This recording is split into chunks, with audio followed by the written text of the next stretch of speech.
Yom Tov à tous. Donc aujourd'hui, on va continuer le Inyan du conseil du jour.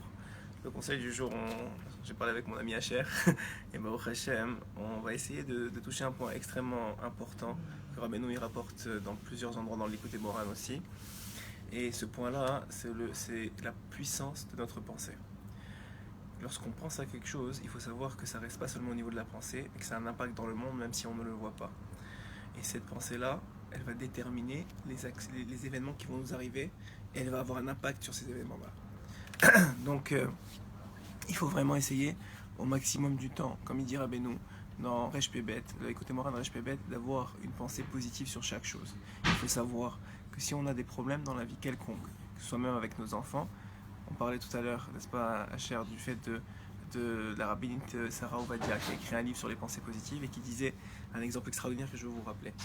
C'est que simplement elle disait que même une femme qui aujourd'hui a un enfant qui est un peu turbulent, qui va par exemple aller au GAN et qui va à ce moment-là faire sauter n'importe où et faire du balagan, comme on dit en hébreu, et faire beaucoup de balagan, je ne sais pas exactement comment on dirait, mais si elle a une pensée positive sur son fils et qu'elle le voit comme s'il faisait plus de balagan et que Béhémet, chaque jour qui passe, elle pense à lui comme s'il allait pas, il allait être calme et serein, etc. Au bout d'un moment, là, sa vision, elle va avoir un impact sur son enfant et lui, il va changer grâce à la vision de sa mère. Et ça, c'est quelque chose qu'on ne réalise pas. On ne réalise pas la puissance de notre pensée.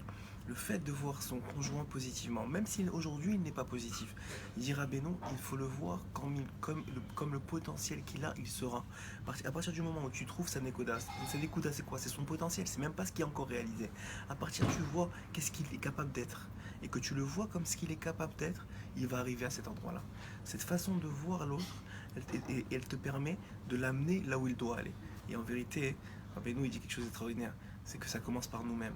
La raison pour laquelle on ne grandit pas, c'est parce qu'on se voit comme petit. À partir du si nous on arrive à se voir comme grand, on arrive à se voir comme déjà à l'étape suivante, et bien cette vision-là, elle va nous amener à l'étape suivante. Le fait de visualiser là où on doit être demain, je parle évidemment en Gdoucha, mais de façon générale, même dans le matériel, ça marche. Mais les conseils qu'on vous donne, vous savez, c'est principalement pour les appliquer en Gdoucha.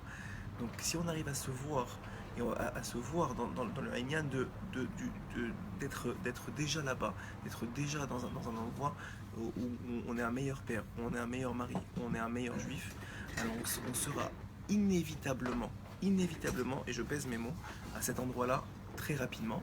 Pourquoi? Simplement parce qu'on s'est projeté et maintenant notre cerveau de façon naturelle va développer des automatismes pour trouver les solutions pour y arriver. Donc c'est simplement maintenant un autre conseil qu'on aurait pu faire dans une autre vidéo, mais je vais le donner maintenant, puisqu'on parlait de la rabbinite Sarah Ovadia, qui est donc la belle-fille de Rav Ovadia Yosef.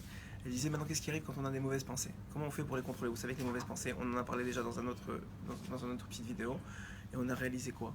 Que les mauvaises pensées, c'est très difficile de les contrôler. Une fois qu'elles sont arrivées, c'est de dire avec la bouche quoi, animé va-t-elle, j'annule ces mauvaises pensées-là.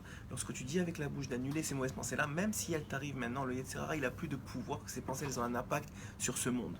Parce que c'est vrai qu'elles sont en pensée et que tu les as eues. Mais si tu dis par la bouche, je les annule, alors à ce moment-là, tu viens d'annuler, l'impact, pas la pensée elle-même, parce qu'elle est déjà arrivée, mais l'impact de cette pensée-là sur le monde. Voilà, Kol Tov.